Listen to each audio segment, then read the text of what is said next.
Hello, everyone, and welcome back to the Melanin Margin. I'm your host, Quaviondre Williams. And I'm Daquon Wilson. And this is the talk show dedicated to bringing the marginalized to the spotlight and uplift the Black voices that will no longer stay silent. So let's get into this week's race conversation. So I think that Hollywood and the media industry is a business.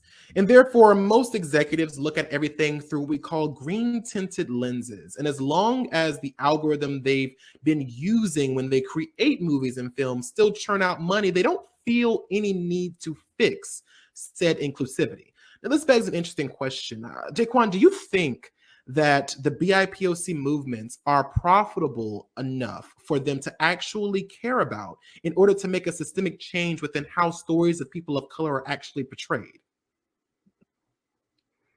I think that it's one of those things where no, not yet, but maybe Mm-hmm. soon. I think that it's one of those things where I don't think it will ever be profitable enough, like being able to profit off of BIPOC movements, because I think that at the root of BIPOC movements is that we just don't want to be a profit to you. We want real, authentic stories that are like genuine to our interests being told and not tokenized. But Yeah. I also think that as BIPOC movements grow in Hollywood, grow and we really, you know, affect their pockets, maybe it's not profit, but then it's losses. And so then they have to Mm-hmm. grapple, are all of these losses worth ignoring these stories? And so I think that's when they'll be like, all right, like you said when we were talking about like Sneakerella a while ago, like once their pockets start hurting, then they're going to start listening, be like, oh, we can't just ignore them anymore. We got to do something. Yeah, I think that honestly, I think when we look at some of these stories and we look at the people who are taking these stories in, I think there's definitely something to be said about understanding that, because it's one of those things, it's such a weird place because on the one hand, we do know that Black dollars can be enough to sustain people. There are so many people out there who are like, especially back in the day, people were like, baby, Black dollars is enough for me. I don't need the white dollars, Right. honey. I can, my Black people got me, and I think that's in a lot of different communities. But I do think that there's this level of like, because there are so many stories that we see, especially in the mainstream movies and films. Let's specifically talk about Shang-Chi, right? And, again, furthering the stereotype that Asian people are martial artists, right? But we also see that it was very well received. And, yes, we have people who are critiquing it for the obvious reasons, but it's that same thing of like, if you don't go to support the movie, does that make the people in the execs think, well, the reason why they didn't like the movie was because it was Asian people as leads? Do you see what I'm saying? Mm, Like when we look at yeah. Black Panther and we look at that storyline or whatever, it being in Africa and them having the accents and whatever case may be, and while that's it's a part of our culture, whatever case may be, but it's like falling into that same kind of like it tribal aspects of Africanism, the tokenism of that cultural aspect of it, and it's like, if Black people didn't go out to watch those movies and tried to protest the fact that it was made because it was relying on the idea that we know, again, we're only valid if we're either tribally or something like that, or we're doing that, or whatever the case may be, would they see it as being like, well, because the reason why I didn't make any money is because it was a Black lead? And so it's in such a weird space because we've seen the overwhelming outpour of happiness we saw at seeing Black Panther be what it is. And the fact that it was dark-skinned people of color as leads and showcasing the story and really, shutting it down. But then it's like, okay, now that looks at Disney execs, okay, make more stories like that. Versus Right. understanding that the reason why we were so proud of Black Panther was because of the representation, because we don't have that as much in the mainstream media. So I want to ask you, Daquon, do you think it's kind of a double-edged sword of like, if we don't support those movies, will the reaction simply be, oh, they don't like it because it's an Asian person? Because it's not just Black or Asian people taking in those stories, it's also white people coming to watch it too. And so do you think Yeah. that it's kind of a double-edged sword there? Yeah, I 100% agree with you. It is a double-edged sword. It's one of those things. And I think that goes back to our conversation of just like why it's so important that, we have people of color, BIPOC folks who are in the decision-making chairs, because, you know, the people who are making this decisions, they're just going to look at, you know, maybe race and Numbers, yeah. stop there, numbers Mm-hmm. and stop there. They're not going to be like, okay, yes, this was a Black movie, but like, did we depict Blackness wrong? Did we do X, Y, Exactly. and Z? They're going to be like, it was a Black movie. It didn't work. We're not making it again. And Like you that's said. and that's such a and it's so messed up because it's almost like we have to tolerate the misrepresentation, or excuse me, rephrase, the culture vulture aspect representation that we see sometimes in order to get more stories told with Asian, Black, Hispanic, Latin, you know, stuff like that. Like, because when we look at, like I said, the Black Panther and the Shang-Chi, and it's like, you know, this is the first time that we've seen an Asian person lead a major Marvel film in however many years that it's been out. However many years the Marvel has been making movies. I think it's the first time that we've seen right? Am I right or wrong on that one? I think I think it is. So. It's the first time, just like Black Panther was the first time a Black person was leading the lead of the film, not just in the movie. Because even if you look back on the you know, like X-Men, you know, we have Storm, but like she wasn't the lead.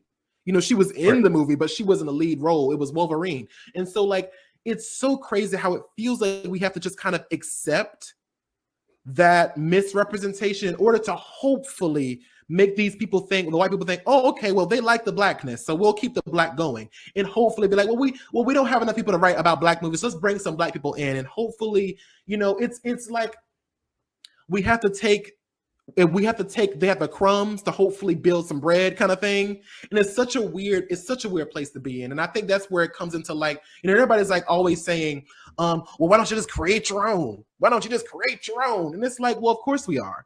Well, of course we are. We are. We are. Like that's not something like, there are several Asian people who are making Asian comics and Asian stories and stuff like that. There are several Latinx people who are making, or Latino people who are making, you know, stories about Latino stuff like that. And there's plenty of Black people making plenty of Black representation in like superheroes, stuff like that, or whatever the case may be. But the reality is, the most known and the most what am I looking for? The mainstream. Those books and comics and stuff like that are not as mainstream as the Captain Americas and the, you know, Black the other stuff out there, and like these bigger communities like Marvel and DC got the superhero game on lock. It's just a fact. It's just a fact. Right. And it's like everybody's like, and unfortunately we have to kind of, in these other situations with the most mainstream stuff, it's almost like we have to kind of deal with it in hope that this support for these films will hopefully make people like Marvel and DC go, okay, let's start bringing in some more color. You know what I'm saying? Even thinking about the Suicide Squad with having Idris Elba be the lead, you know, of the Suicide Squad, and having the original Suicide Squad with Deadshot being Will Smith and stuff like that, like just showing, like, you know, it's sad that we have to do it that way, you know, but it's almost like we kind of have to take steps to hopefully get some more room. But hopefully, you know, stuff like this, what I'm really hoping happens is that eventually lesser known stories about people of color start to be put as mainstream as the Marvels and DCs. Why is it only Marvel and DC? Why is it only Disney making these big old animated movies? You know what I'm saying? Why is it only these major white networks like, you know, Disney, Cartoon Network, Nickelodeon, you know, stuff like that, that are the mainstream as far as that? Like, why don't we have more, you know, people of color stations, you know, the stations that are made, like not just BET, but more than just that? You know, why is there not more so that we can, and why is that stuff not put as far to the forefront as these others? You know what I mean? Right. Or even when we do have them, having something that's going to stay strong and stay Black instead of, you know, selling out and, like, you know, starting as this like Black owned, Black created company, and then eventually either becoming like a child company to this larger white network. Yes. You know, creating something that's truly going to stand on its own as a, you know, person of color owned industry.